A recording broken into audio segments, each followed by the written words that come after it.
Tienen toda esta semana para aprenderse el Salmo número 1. El próximo domingo sacaré a un hombre y a una hermana para que lo diga, si lo quieren decir cada uno o la mitad uno y la mitad el otro, como quieran. Es un salmo precioso, es un salmo lindísimo que trae mucha bendición a nuestra vida. Todos los salmos son una maravilla, todos los salmos.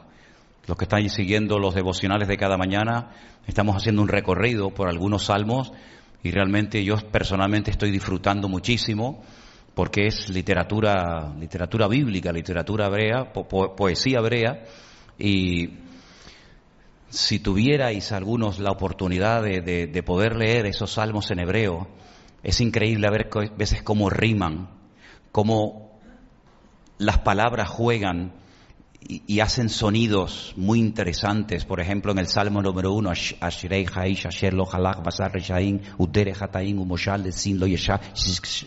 Ese es el río del agua del desierto.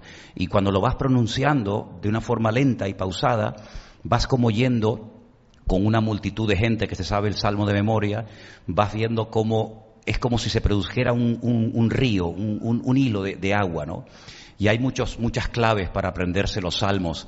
El Salmo 119, que en su día también lo estudiamos aquí en la Biblia, estudiamos todas las preguntas que aparecen, y es un salmo realmente extraordinario donde vemos el orden, cómo va una letra llevándote a otra y a otra y a otra, y así lo puedes aprender mucho más fácil, porque sabes que las primeras 8 letras, los primeros 8 versículos, empiezan por la misma letra, las siguientes 8 por la segunda letra, y así sucesivamente, y puedes ubicarte en cualquier momento en la parte del salmo que está leyendo, con qué letra, con qué palabra empieza ese versículo. Realmente les animo a que lean el libro de los salmos. De hecho, todos los días deberíamos leer algunos salmos. Hay salmos para empezar el día, salmos para ir a la guerra, salmos para gente que está pasando dificultades. Hay un salmo para la gente anciana, para la gente que ya tiene una cierta edad en la vida.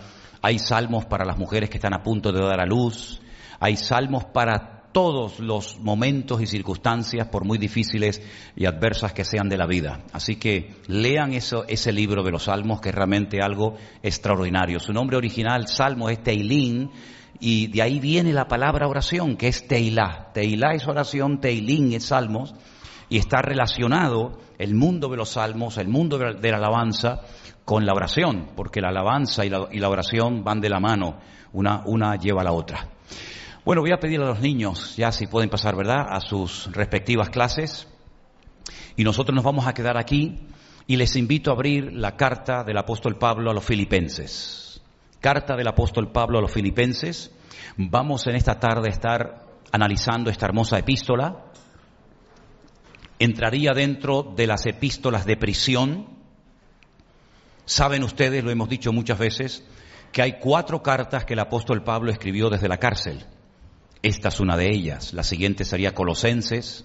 Hay otra que es la carta a los Efesios, y una carta también que se la escribió al hermano Filemón, al que había perdido un esclavo llamado Onésimo. Estas 4 cartas las escribe Pablo desde su mazmorra, desde su cárcel en Roma, donde se calcula que pudo haber estado unos 4 años aproximadamente, entre el tiempo que estuvo preso en Cesarea, luego posteriormente fue llevado a Roma, donde él apeló como ciudadano romano para que el emperador romano atendiera su causa.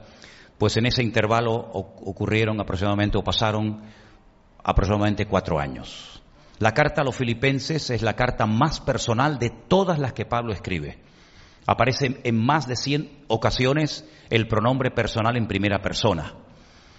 Cuando uno lee la carta a Filipenses, aunque es una carta relativamente corta, pero muy profunda, uno nota que hay un cariño especial de Pablo por esa iglesia. Tenemos en el libro de los Hechos el registro de cómo empezó la obra. Y es muy importante saber cómo empezó la obra. Algunos de ustedes que han estado aquí desde el principio, otros que se han ido añadiendo con el paso de los años, ¿verdad? Pero es muy importante a veces ver cómo comenzó la obra. Y en esta ocasión, gracias al Señor, el libro de los Hechos, en el capítulo 16, nos relata cómo Pablo recibió un llamado especial para ir a la ciudad de Filipo, a predicarles el Evangelio. En Hechos capítulo 16, a partir del versículo 9, la palabra de Dios nos dice lo siguiente. Se le mostró a Pablo una visión de noche. En esa visión él ve un varón, un hombre macedonio, que estaba de pie, rogándole y diciéndole: pasa a Macedonia y ayúdanos.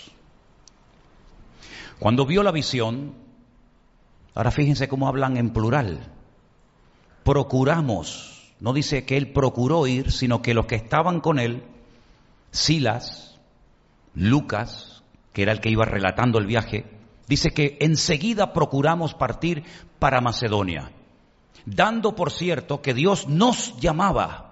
La visión, el llamado, lo había recibido Pablo, pero ellos, como estaban viajando y en el equipo ministerial de Pablo, ellos también consideraban que ellos también habían sido llamados para ir a predicarles el Evangelio a esa ciudad. Zarpando pues de Troas, vinimos rumbo directo a Samotracia y al día siguiente a Neápolis. Y de allí a Filipos, que es la primera ciudad de la provincia de Macedonia y una colonia. Y estuvimos en aquella ciudad algunos días. Y un día de reposo salimos fuera de la puerta. Esto es algo muy significativo, porque no dice que en un día de reposo, como era la costumbre de Pablo, se fue a la sinagoga a predicarle a los judíos. Es que no había sinagoga. Dice que se fue fuera de la puerta, junto al río, donde solía hacerse la oración, y sentándonos, hablamos a las mujeres que se habían reunido. No menciona presencia de hombres. ¿Por qué no había sinagoga en Filipo? Pues porque no había ni siquiera el grupo mínimo, que se llama en hebreo minyan. Un minyan es un grupo de 10 varones, que es lo que se necesita para abrir un lugar de culto o una sinagoga. Como se ve que no había esa cantidad, las mujeres decidieron tener sus cultos de oración junto a un río a las afueras de la ciudad. Y Pablo fue allí, aprovechando la ocasión. Y entonces allí estaba una mujer llamada Lidia, vendedora de púrpura, de la ciudad de Tiatira, que adoraba a Dios. Ahora, antes de terminar de leer este versículo, ¿por qué menciona el lugar de donde era Lidia? ¿Qué más da? Podía haber dicho el texto: había allí una mujer llamada Lidia que se dedicaba a vender púrpura, que adoraba a Dios, y omitir que era de la ciudad de Tiatira. Y entonces uno tiene que decir, bueno, ¿por qué se menciona esta ciudad en ese momento, hablando de esa mujer en particular? Porque da la casualidad de que la iglesia de Tiatira, que se menciona en el libro del Apocalipsis, era una iglesia que tenía un gravísimo problema, porque una mujer que la llamaban, o tal vez se llamaba realmente Jezabel, como aquella reina perversa del Antiguo Testamento, la reina Jezabel, casada con Acab, dice que ella se había autoproclamado profetisa y comenzó a enseñar en la iglesia de Tiatira a los siervos de Dios a comer cosas sacrificadas a los ídolos, cosa que no se podía hacer. Porque en Hechos capítulo 15, en el primer concilio de Jerusalén, léanlo tranquilamente después al llegar a casa, viendo que había problemas de convivencia entre judíos y gentiles, en ese concilio se toman acuerdos y se escriben y se mandan cartas a todas las iglesias de la época. Y una de las cosas que no se podía hacer en aquella época era comer carne que previamente había sido sacrificada a los ídolos, y menos que tuvieran sangre. Pero esta mujer llamada Jezabel, que dice que ella era profetisa, le enseñaba a la gente a quebrantar esa norma interna en la iglesia, y no solamente, y no contenta con esto, dice que le enseñaba a los siervos de Dios a fornicar. Y uno dice, pero bueno, pero tanta influencia, tanto poder y fuerza tenía esta mujer en esa iglesia que le permitían enseñar a fornicar a la gente. Es que no está enseñando Biblia, no está enseñando a amar a Dios, los mandamientos de la palabra de Dios, está enseñando a cometer relaciones ilícitas sexualmente hablando. Y parece ser que al pastor o los ancianos le habían dado todo tipo de aval, todo tipo de libertad para que sedujera a los siervos de Dios a romper las normas de convivencia y a cometer fornicación. Y era esa mujer de Tiatira. Por eso tal vez Lucas, para que no nos quede el recuerdo de que la gente de Tiatira era gente mala y gente que no obedecían y amaban al Señor, tal vez por eso el Lucas, que es el que escribe este libro, dice que esta mujer era de Tiatira, como dando a entender de que allí también había mujeres buenas, y esta es una de ellas, llamada Lidia, vendedora de púrpura, que adoraba a Dios. Tal vez se había convertido, tal vez había oído el Evangelio en su ciudad, no lo sabemos. Pero lo que sí dice el texto es que ella estaba oyendo, y el Señor abrió el corazón de ella para que estuviese atenta a lo que Pablo decía. Espero que el Señor esta tarde también abra vuestros corazones para que ustedes estén atentos a lo que en este caso no Pablo, sino Manolo Sierra les está predicando en esta tarde. Y cuando fue bautizada, se ve que no estaba bautizada, y su familia nos rogó diciendo: si habéis juzgado que yo sea fiel al Señor, entrad en mi casa y posad. Y nos obligó a quedarnos. Aconteció que mientras íbamos a la oración, se ve que ya era otro día, nos salió al encuentro una muchacha que tenía espíritu de adivinación, la cual le daba una gran ganancia a sus amos adivinando. Esta, siguiendo a Pablo y a nosotros, daba voces diciendo: estos hombres son siervos del Dios Altísimo, quienes os anuncian el camino de salvación. Y esto lo hacía por muchos días. Mas desagradando a Pablo, éste se volvió y le dijo al espíritu: te mando en el nombre de Jesucristo que salgas de ella. Y salió en aquella misma hora.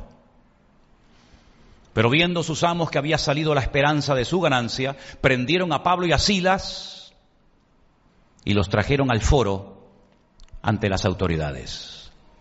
Y presentándolos a los magistrados dijeron: estos hombres, siendo judíos, alborotan nuestra ciudad y enseñan costumbres que no nos es lícito recibir ni hacer, pues somos romanos. Y se agolpó el pueblo contra ellos, y los magistrados, rasgándole las ropas, ordenaron azotarles con varas. Realmente uno se puede preguntar a estas alturas: ¿tú me llamaste a esta ciudad, Señor? Porque tú me dijiste en una noche, en una visión, que viniera a Filipos a predicar tu palabra, y cuando llegamos no hay ningún hombre que se convierta, pequeño grupito de mujeres que se reúnen a las afueras de la ciudad por echar fuera este espíritu de adivinación de esta joven. Me meten en la cárcel y previamente nos dan a Silas y a mí una paliza tremenda con varas. Y la historia sigue diciendo que después de haberlos azotado mucho, los echaron en la cárcel y le mandaron al carcelero que los guardase con seguridad.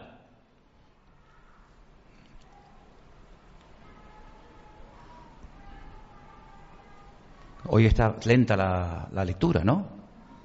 Yo voy al ritmo que me marcan. El cual, recibido este mandato, los metió en el calabozo de más adentro y les aseguró los pies en el cepo.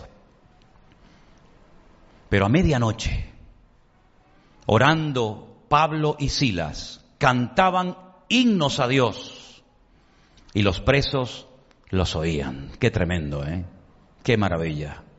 Entonces sobrevino de repente un gran terremoto, de tal manera que los cimientos de la cárcel se sacudían, y al instante se abrieron todas las puertas y las cadenas de todos se soltaron. Y es allí donde ocurre algo tremendo, porque dice que el carcelero se despierta y, viendo las puertas abiertas de la cárcel, sacó la espada y se iba a matar, pensando que los presos habían huido. Pero no había huido ninguno. Pablo, clamando a gran voz, dijo: no te hagas ningún mal, pues todos estamos aquí. Gloria a Dios. Qué milagro, ¿eh? Abren las puertas a los presos para que vean cómo salen todos corriendo. Pero estaban más a gusto dentro de la cárcel, con la presencia del Señor, que fuera de la misma. Entonces, pidiendo luz, se precipitó adentro y temblando se postró a los pies de Pablo y de Silas. Y sacándolos les dijo: señores, ¿qué debo hacer para ser salvo? Y este es el mensaje, la predicación más corta del mundo. Cree en el Señor Jesucristo y serás salvo tú y tu casa. Y aclaro que esto no es una promesa genérica, sino esto es una palabra concreta, específica, para ese hombre y esa familia en ese momento. No es una promesa, es una profecía, es una palabra que le dio el apóstol Pablo a este hombre. Le hablan la palabra del Señor a él y a todos los que estaban en su casa, y a continuación sigue diciendo la palabra que tomándolos en aquella misma hora de la noche, les lavó las heridas y enseguida se bautizó él con todos los suyos. Y así empieza en Filipo esta congregación, echando fuera al demonio de una joven con espíritu de adivinación. Después de haber estado en la cárcel y haber sido azotados con varas y haber sido puestos los pies y las manos en el cepo, con un pequeño grupo de mujeres fieles que están junto al río oyendo la palabra de Dios, así empezó la obra. Después, si seguimos leyendo el libro de los Hechos, vemos que Pablo y Silas, o Silvano, porque Silvano y Silas es la misma persona, siguen su viaje y se queda al frente de la congregación Lucas. ¿Cómo lo sabemos? Porque si ustedes siguen leyendo el libro de los Hechos, se van a dar cuenta de que ya él no se incluye en el relato bíblico, sino que durante 8 largos años Lucas se queda como pastor al frente de esa congregación. 10 años más tarde de los acontecimientos que hemos leído en esta noche, es decir, una década después de haber fundado de esta manera la iglesia en Filipo, es decir, a los filipenses, Pablo decide escribirles una carta desde la cárcel. Y esa carta, gracias a Dios, la tenemos entera en nuestras Biblias. Y es una carta donde él expresa amor por los filipenses. Es una carta donde él agradece a la congregación por haberse acordado de él en un momento durísimo por el que está pasando, que es en la cárcel y a punto de morir como un mártir de Cristo, y le mandan ofrendas, le mandan unas ofrendas, una ayuda económica para que él tenga algo para poder cubrir sus gastos mientras está allí en la cárcel. Y él escribe una carta y emplea la expresión olor fragante. Esto me ha llegado en el mejor momento. Sé que ustedes tenían el deseo de ayudarme económicamente para que yo pudiera tener mis necesidades cubiertas. No lo habíais podido hacer en el pasado, pero no os preocupéis, queridos hermanos, porque el Señor me ha enseñado cosas tremendas. Me ha enseñado a vivir en abundancia y me ha enseñado a vivir en escasez. He aprendido a contentarme en cualquier situación de la vida en la que me encuentre. Y al final es cuando él dice, porque todo lo puedo en Cristo que me fortalece. Es decir, para poder decir con autoridad, todo lo puedo en Cristo que me fortalece, sería muy bueno que leyéramos los versículos que preceden al 4:13, porque es la escuela por la que Pablo tuvo que pasar. Escasez, dificultades, persecución, cárceles, azotes, murmuraciones, etcétera, etcétera. Y al final de esa escuela, al final de haber aprobado todos los exámenes con buena nota, es cuando por fin él puede decir, todo lo puedo en Cristo que me fortalece. Se entera de que la congregación, donde había muchas mujeres de muy buena posición social, hay algunas discrepancias y algunas peleas y algunas divisiones internas, y menciona nombres de 2 miembros, de 2 hermanas de la iglesia. Una de ellas era Evodia, la otra era Síntique, y desde la cárcel Pablo les escribe diciéndole, hermanas, os ruego por favor que se reconcilien, que se arreglen las cosas entre ustedes y que sean de un mismo sentir en el Señor. Ahora, dije al principio que es la carta más personal de todas las que Pablo escribe, pero analizando letra a letra, casi palabra por palabra, la carta a los filipenses, vamos a encontrar que hay 2 palabras que él continuamente está repitiendo a lo largo de la epístola. Vengan conmigo al capítulo 1 de Filipenses, y la primera palabra que vamos a encontrar es la palabra evangelio. Evangelio, la buena nueva, el mensaje de salvación. Y él comienza a utilizar esta palabra haciendo referencia a diferentes asuntos. capítulo 1, versículo 5. Él dice que está orando, dándole gracias al Señor por los hermanos de Filipo, y dice, y por vuestra comunión en el Evangelio, unión. Estamos unidos, hay una unidad entre ustedes y yo a la hora de predicar, de anunciar, de vivir y de practicar el Evangelio. Es decir, no es que ustedes están predicando una cosa y yo estoy predicando otra, sino que estamos en una común unión, hay coinonía, hay una unidad perfecta, maravillosa entre la congregación y yo, porque tenemos en común el Evangelio desde el primer día hasta ahora. Es una iglesia que empezó de una forma muy sencilla, atípica, porque generalmente las iglesias no nacían de esta manera, pero Pablo valora lo poco, lo pequeño. Pablo no se queja, Pablo no dice, bueno, al fin y al cabo se han convertido muy pocas personas, no merece la pena que esté más tiempo aquí, sino que lo que vemos es que lo que empezó de una forma muy sencilla, muy humilde, casi pasando desapercibida, se constituye con el paso de los años en una iglesia poderosa, en una iglesia preciosa, y gracias al Señor tenemos esta carta en nuestras manos. En el capítulo 1, versículo 7, también dice, y como me es justo sentir esto de todos vosotros, por cuanto os tengo en el corazón y en mis prisiones y en la defensa y confirmación del Evangelio, ¿verdad? Una vez más utiliza la palabra Evangelio en este caso para ver cómo Dios está confirmando, consolidando la obra en la iglesia y en el corazón de los miembros. Seguimos en el capítulo 1, saltamos al verso 12. Donde dice, quiero que sepáis, hermanos, que las cosas que me han sucedido han redundado más bien para el progreso del Evangelio. Y esa palabra progreso en el texto original en griego es muy interesante porque habla de cómo se abrían paso los soldados romanos en la maleza, en lugares donde era muy difícil pasar, pero ellos a base de machetazo, ¿verdad? Y abriendo camino, pues iban avanzando, iban progresando. Y el apóstol Pablo dice, es verdad. Ha habido dificultades, ha habido persecuciones, ha habido llanto, ha habido lágrimas, ha habido derramamiento de sangre, pero todo eso, quiero que sepan que no ha sido un freno al Evangelio, sino al contrario, todo esto ha redundado para el avance, para el desarrollo, para el progreso del Evangelio. En el capítulo 1, el verso 17, Pablo dice, pero los otros por amor, sabiendo que estoy puesto para la defensa del Evangelio. Le habían informado de que había personas que querían imitarlo, querían hacer lo que él hacía, predicar como él predicaba, viajar como él viajaba, por envidia, por celos, para hacerle, digamos, la competencia, por decirlo de alguna manera, y esto se lo habían dicho a Pablo, y Pablo dice, bueno, pues están predicando a Cristo, sí, ¿lo hacen por envidia? Sí, hermano, bueno, pues están predicando a Cristo, ¿por qué sigan predicando a Cristo? Ellos tendrán que rendir cuenta delante de Dios, a ver por qué ellos también quieren vivir y viajar y predicar y enseñar como yo.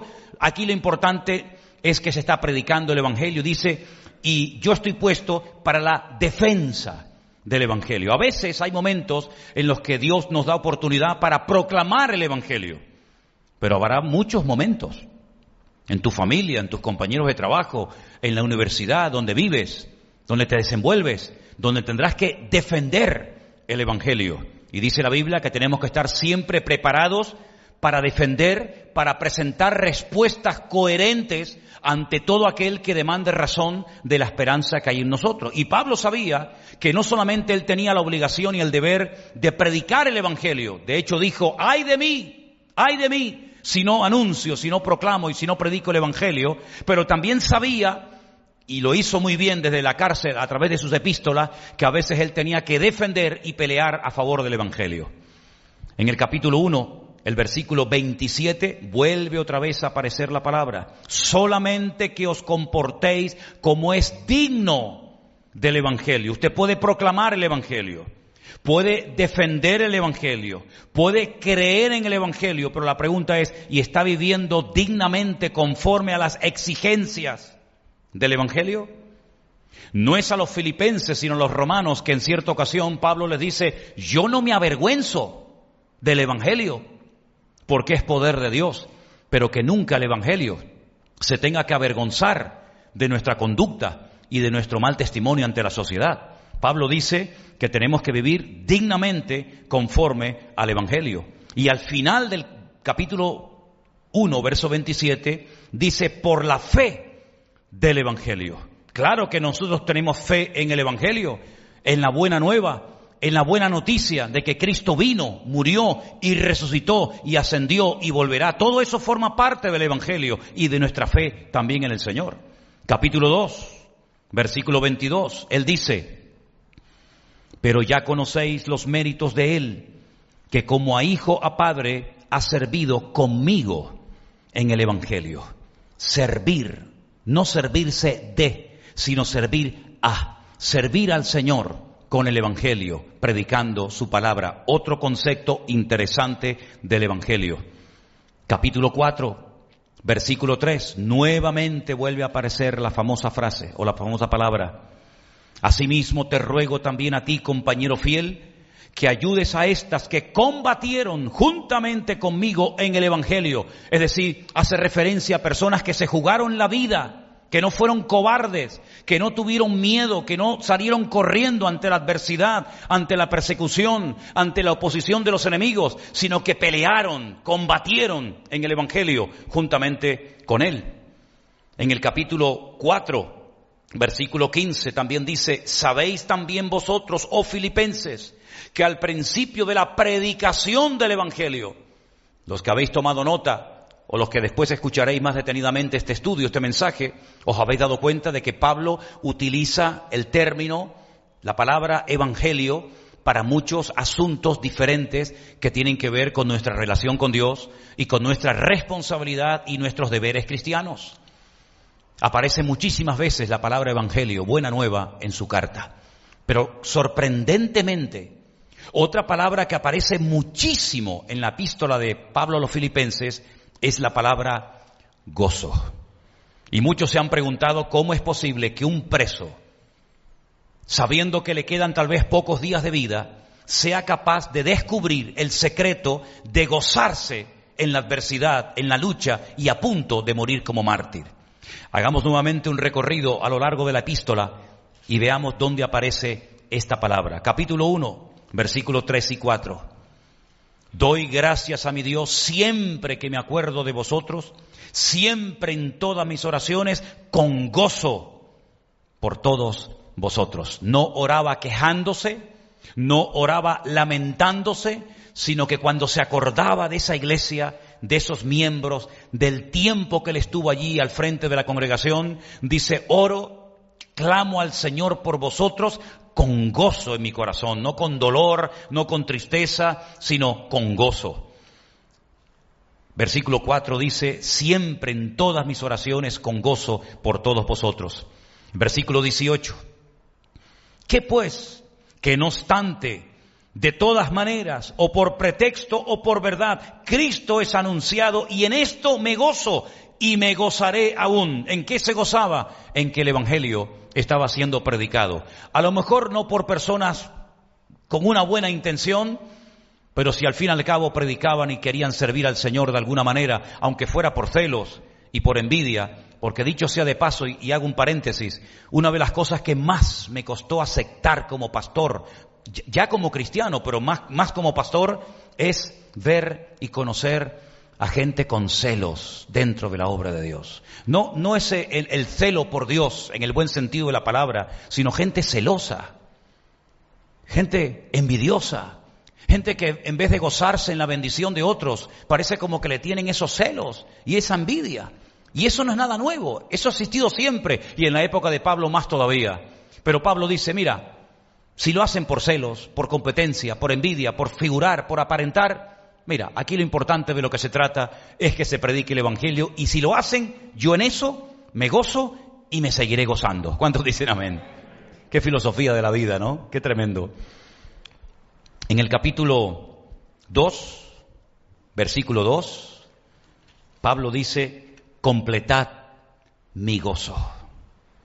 Complétenlo, únanse al gozo que yo tengo, no se queden fuera. Yo estoy bendecido, júntense, péguense a mí para que se les pegue la bendición. Yo estoy gozoso, júntense a mí. ¿Estás triste? Pues pégate a un gozoso. Yo siempre digo, miren hermanos, en el mundo natural la salud no se pega, lo que se pega es la enfermedad, ¿sí o no? En el mundo natural, un sano se junta a un enfermo y no lo cura. Pero ojo, que hay enfermedades y sabemos que estamos en tiempos en los que tenemos que guardar ciertas distancias y ciertas medidas. ¿Por qué? Porque hay cosas que se pegan. Pero en el mundo espiritual, algo que se da, y tenemos que descubrirlo y valorarlo, es que hay bendiciones que se pegan. ¿Cuántos creen eso?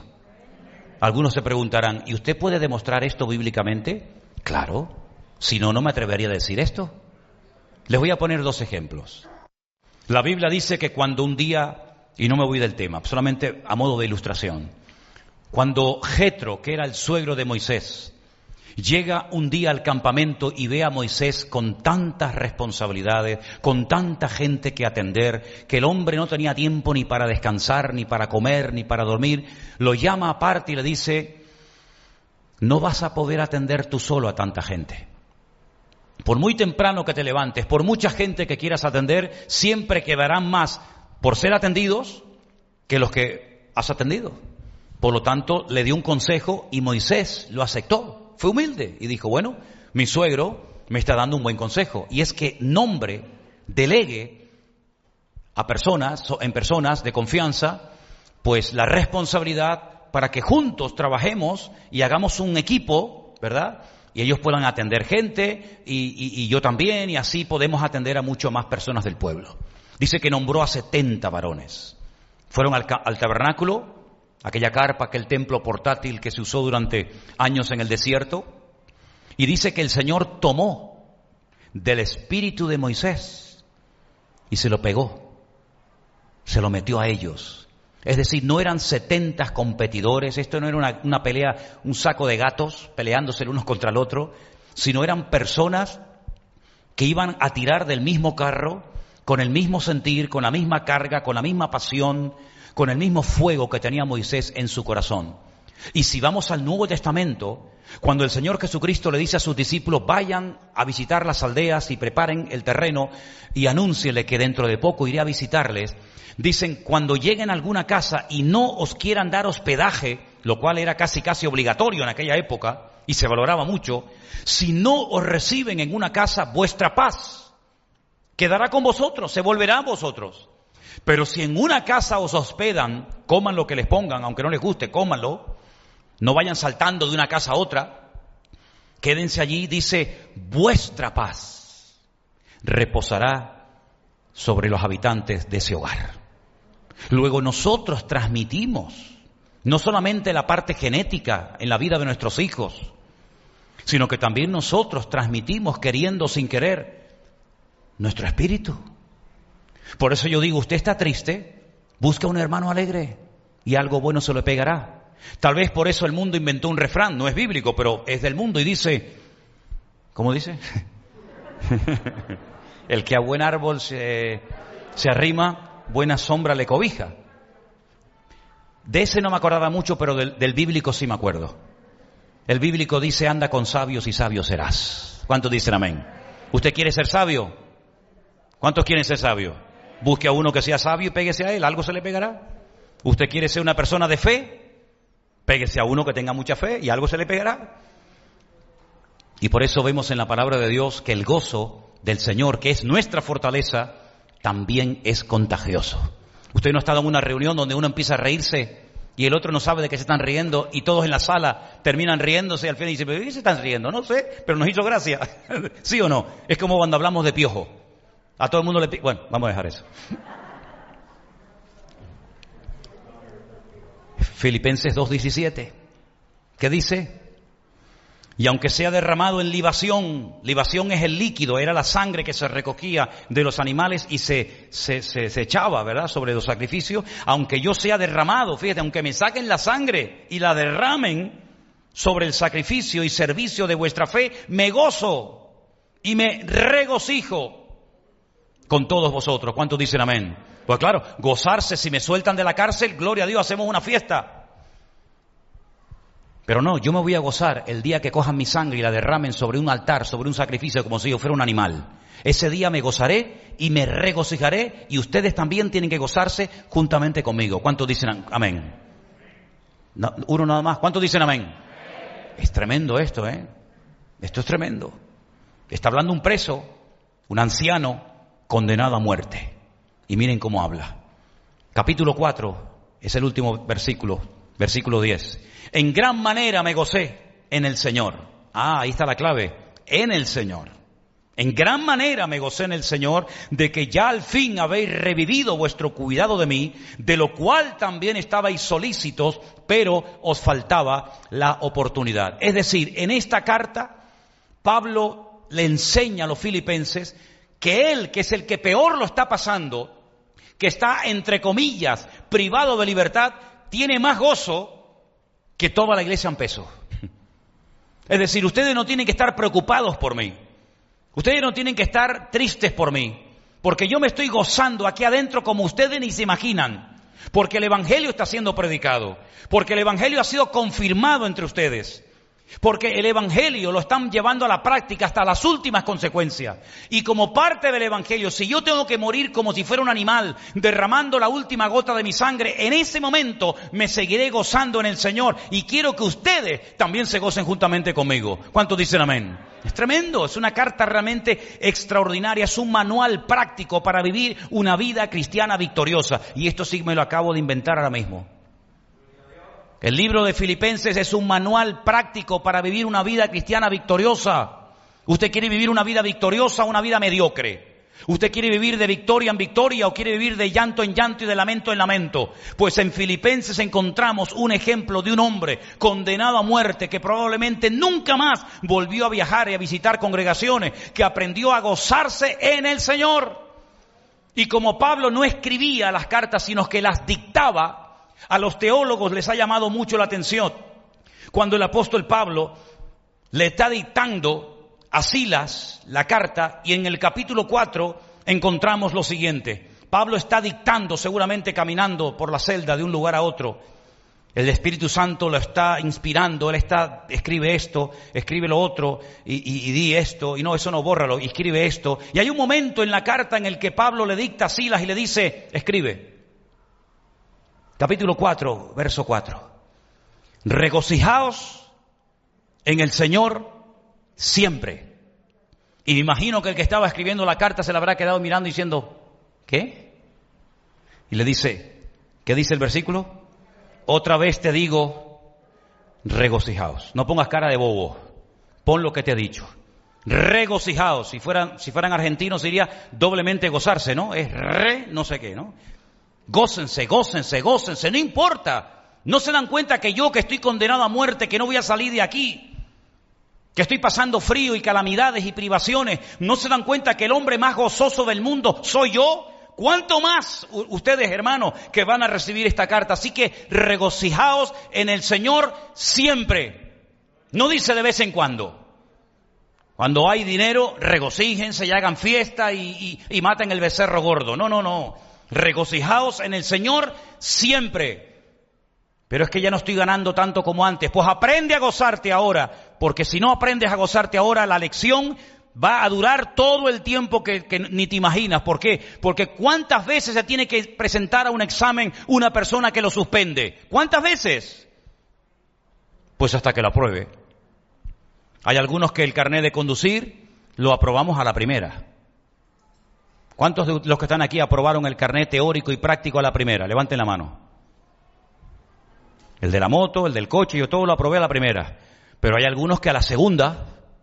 A ver, ¿alguien aprobó a la segunda? Algunos. ¿A la tercera? Algunos. ¿A la cuarta? Algunos. ¿A la 10ª? Bueno, déjelo ya. Vas a tener que presentarte y una vez y otra vez y otra vez y otra vez hasta que apruebes. En el sentido espiritual exactamente igual. Ya has aprobado la lección de gozarte en la abundancia. 10, aprobado. Matrícula de honor. Vale, vamos a la otra asignatura. Ahora voy a enseñarte a gozarte en la adversidad. Has suspendido el examen. Te has quejado, has estado con lloriqueo, has estado con una mala actitud. Mañana otra vez. Y otra semana otra vez igual. O peor que la anterior. ¿Y por qué tengo que repetir lo mismo? Porque no has aprobado el examen. Cuando apruebes el examen, ya verás que esa prueba se va y probablemente el Señor te enviará otra. Pero esa es la forma como Dios está tratando a la iglesia en el último año que estamos viviendo. Nos está mandando una serie de pruebas a todos, a todos.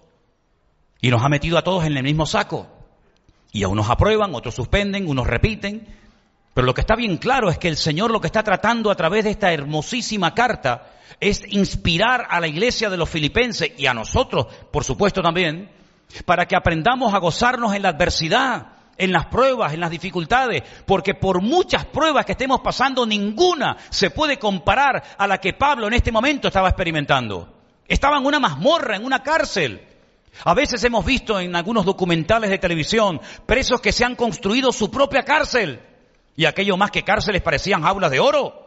Parecían palacios, no le faltaba absolutamente de nada. Pero Pablo no está en una cárcel de oro con WhatsApp, con Facebook, con YouTube, con visitas, con buena comida. No, Pablo incluso cuando le escribe a Timoteo le dice, ven pronto porque el invierno va a empezar y me dejé el capote en casa de Carpo, tráemelo porque me estoy congelando de frío.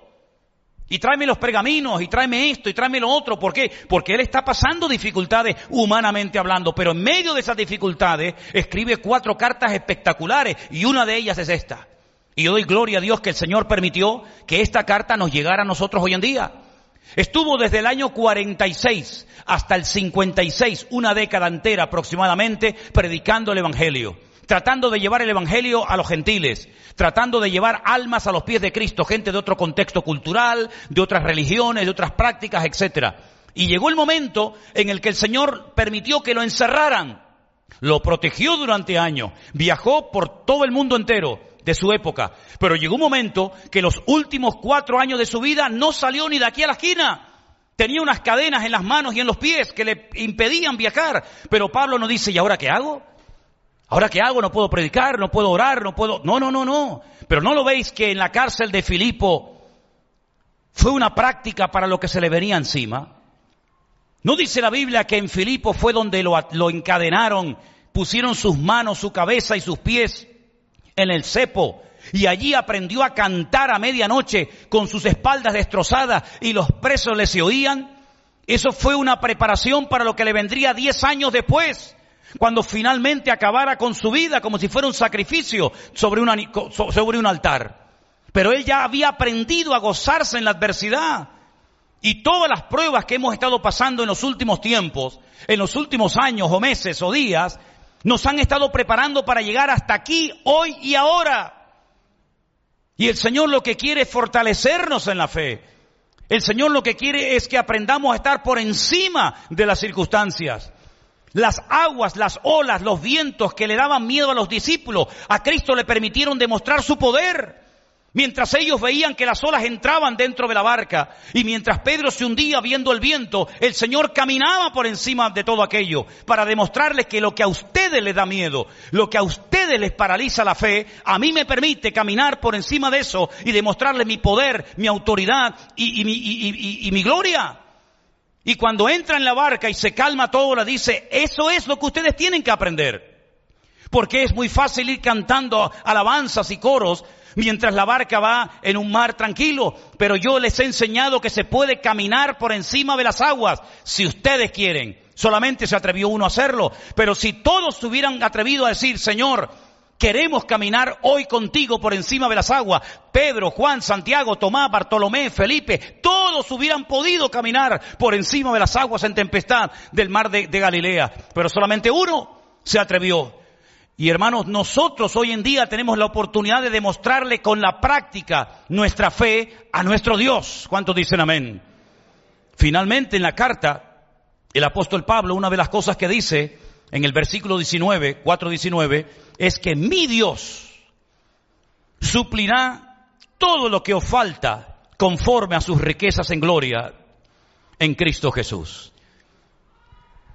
Es decir, Él está plenamente convencido que si a mí el Señor me ha provisto mis necesidades, también a vosotros os suplirá todo lo que os falta conforme a sus riquezas en gloria en Cristo Jesús.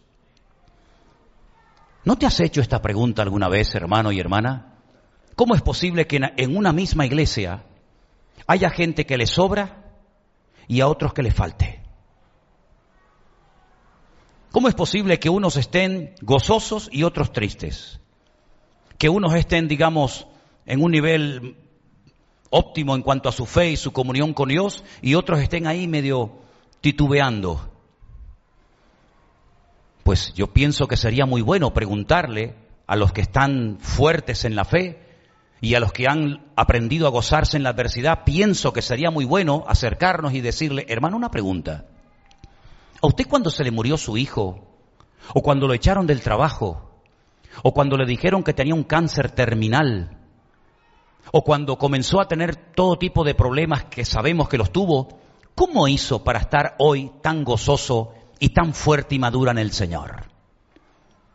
Es muy importante que los miembros que están pasando por ciertas y determinadas dificultades se acerquen a sus hermanos mayores en la fe y les pregunten qué han hecho, cómo han logrado superar esos problemas, esas adversidades, esas pruebas, para que de esa manera podamos crecer al unísono y podamos gozarnos, porque los principios de Dios funcionan para todos los miembros de una congregación, y lo creo con todo mi corazón. Por eso Pablo lo que está diciendo aquí es algo tremendo. Él está diciendo: mi Dios, que era el Dios de todos los filipenses, suplirá todo lo que os falta conforme a sus riquezas en gloria en Cristo Jesús. Esto sí que es una promesa. Esto es una promesa genérica para toda la congregación. Es decir, el Dios que me ha provisto a mí, el Dios que me ha cuidado, el Dios que me ha usado, el Dios que me ha bendecido hasta aquí, es el Dios que ustedes tienen. Por lo tanto, no es que yo sea de un nivel superior a ustedes, sino que ustedes tienen que aprender que hay cosas que se aprenden con lágrimas, con sufrimiento y con dolor, pero que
mente, de su alma, de su relación con el Señor.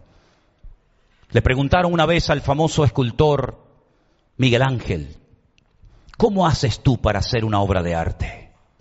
Dice: muy fácil. Cojo una piedra y ya veo la figura.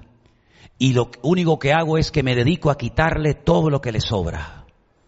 Y después ahí sale la figura que deja al mundo con la boca abierta. Ya el Señor a nosotros nos miró antes de la fundación del mundo y nos vio acabados y perfectos, hechura suya, dice el libro de Efesios, poema, obra de arte de Dios.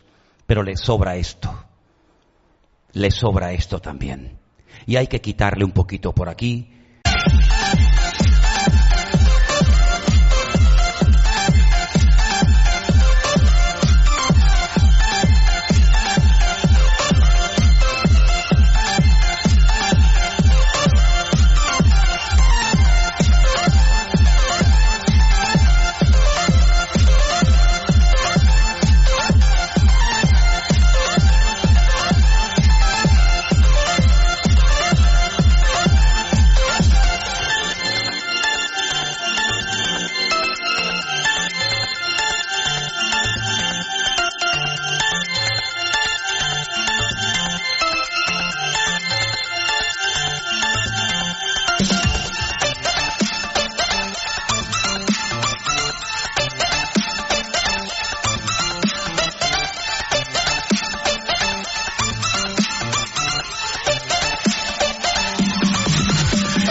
Por allá.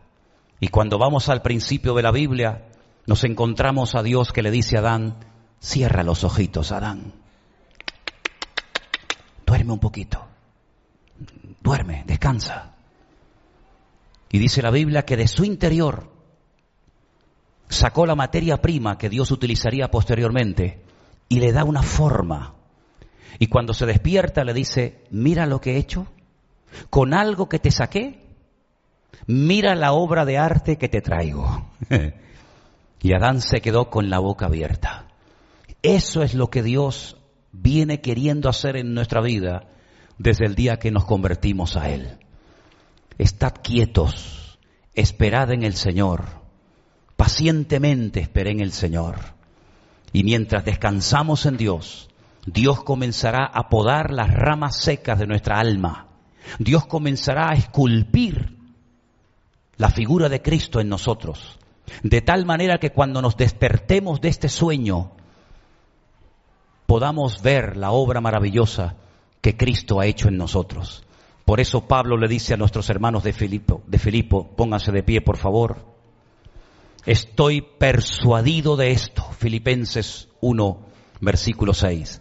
Estoy convencido de lo que les voy a decir ahora, que el que comenzó en vosotros la buena obra, la perfeccionará hasta el día de Jesucristo. Te vuelvo a repetir ese versículo. Estoy persuadido de esto, que el que comenzó en vosotros la buena obra, la perfeccionará hasta el día de Jesucristo. Si te dejas tratar por el Señor, si te dejas moldear por Él, tu mente, tu carácter, tu personalidad, tu vocabulario, todo, y se lo pones a los pies de Cristo, la obra que ha comenzado a hacer el Señor en tu vida, la va a perfeccionar de tal manera que al final, cuando nos presentemos delante de su presencia, el Señor nos dirá: entren, porque aquí solamente entra lo santo, lo puro, lo limpio. Los de limpio corazón, solamente ellos verán a Dios. Y vamos a darnos cuenta de que mereció la pena sufrir y llorar y pasar por aquellas pruebas, porque sin aquellas pruebas nunca hubiéramos madurado y crecido y nunca hubiéramos visto esa obra maravillosa que Dios ha hecho en todos y en cada uno de nosotros. ¿O tú te crees que Dios no ha visto tus lágrimas? ¿O tú te crees que Dios no sabe lo que te está pasando? ¿O tú te crees que Dios no ha oído tu clamor y tu oración? Claro que lo ha oído. Cierra tus ojos ahí donde estás. Y ahora pídele al Señor con toda tu alma y con todo tu corazón: Señor, sigue obrando en mi vida. sigue obrando en mi corazón. Perfecciona tu obra en mí. Perfecciona tu obra en mí, Señor. Acaba esa obra que un día comenzaste a hacer en mi corazón. No quiero quedarme a medias, Señor. No quiero ser una obra incompleta, una obra inacabada. Quiero ser como el barro en las manos del alfarero. Dale forma a mi vida, la que tú quieras. Y que pueda, Señor, mantener todos los días de mi vida la comunión con el Evangelio. Ser confirmado, fortalecido con el Evangelio, progresar en el Evangelio, defender el Evangelio, vivir dignamente según el Evangelio, creer y tener fe en el poder del Evangelio, servir a Dios predicando el Evangelio, combatir con el Evangelio y predicar la buena nueva a todo el mundo que tú me pongas por delante. Y mientras tanto nos gozaremos en la adversidad, en la lucha, en la prueba, en la angustia, en el dolor, en todo nos gozaremos, porque todo lo podemos en Cristo que nos fortalece. Y si algo nos falta, mi Dios suplirá todas mis necesidades conforme a sus riquezas en gloria en Cristo Jesús, Señor nuestro. Gracias por esta joya, gracias por este regalo hermoso de esta epístola a los Filipenses que nos anima y fortalece nuestra fe. Señor, gracias por tu bendita palabra, que reflexionemos y meditemos en ella todos los días de nuestra vida y que a ti te demos toda la gloria y la honra en el bendito nombre de Jesús.